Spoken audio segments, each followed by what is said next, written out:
India just can't win a test match away from home without Stuart Binney. With him, they can't lose, or so the stats suggest. And he wasn't playing in the Southampton test. On the road, on the road, on the road, I'm on the road, I'm on the road, on the road, on the road, don't you know I'm on the road. Filming in the ground. There's many good things about the Ageas Bowl cricket ground, but the building that holds the press box isn't one of them. Set within a hotel under construction, the building has been likened to a CIA facility by some. Others called it a prison cell. We're at Southampton at the Ageas Bowl, and before we get to this cricket that's on behind me, let's look at a hybrid version of the game, cage cricket. The game has just 13 clear rules. Co-founder of cage cricket, Trevor McArdle, explains them all.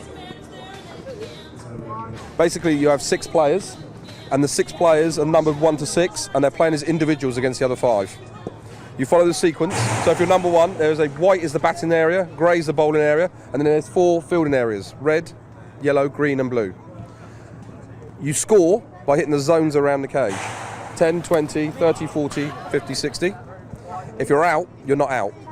If you're out, you lose 40 of those runs that you've just accrued, and that 40 goes to whoever got you out. So it's a complete reward system. If you're bowled, caught and bowled, or you flick it full onto the back wall, the 40 goes to the bowler. If there's a direct catch, you still lose 40, but that 40 is shared between the bowler and the fielder who got you out.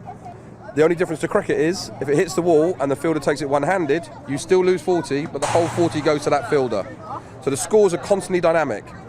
Within this system, over the 30 overs, from here to here, everybody faces everybody once in every position. So they have equal time batting, equal time bowling, equal time fielding, complete workout. The key area though is the red zone. As much as they have equal time batting, bowling and fielding, while they're in the red zone, they're in charge of the game. So not only do they learn the physical aspects of cricket, they also learn the spirit of cricket. They have to call the balls, count them down. They have to make decisions whether it's 10, 20, if a guy's out, it's down to them. So it's a complete physical workout. It's very, very simple, 13 rules, and enjoyable. Trevor has now devoted his life to the development of this game, and he isn't alone. Former Hampshire cricketer Lawrence Prithipal gave up a first-class career at the age of 25 to focus on developing cage cricket, because that's how much he believed in it.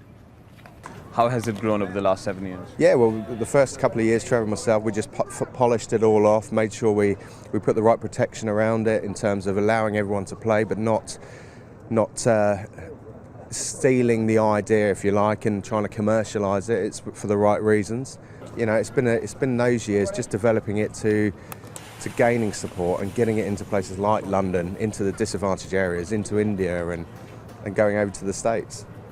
It's a great game for kids, as you said, growing up, but there's been experiments where you've taken it to prisons as well, and what sort of a reception have you got, and has it been successful there? It's been hugely successful. You know, we never set out to go into prisons, and it was just mainly for disadvantaged young people, but what it's done with the structure of the game and allowing that red zone where you've got to umpire when you are in that position, it's given a sense of responsibility and communication with other players. Things that in prison, you know, they don't actually do very well because they're told to do things, when to sleep, when to eat. So in actual fact, they are taking responsibility for the other 5 players on the court. So it's turned out pretty well, that.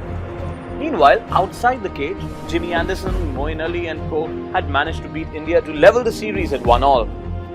I thought it was a fantastic game. Really enjoyed it. But England had just come in back into some good form.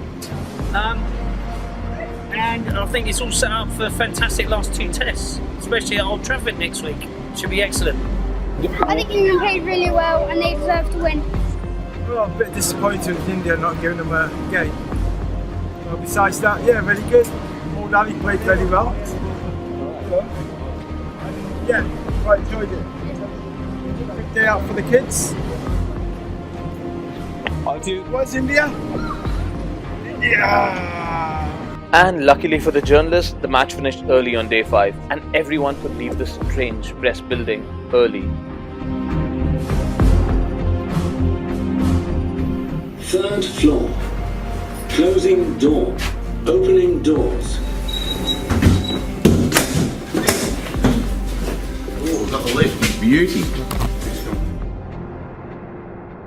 So I'm famous now. Thank you. Yeah.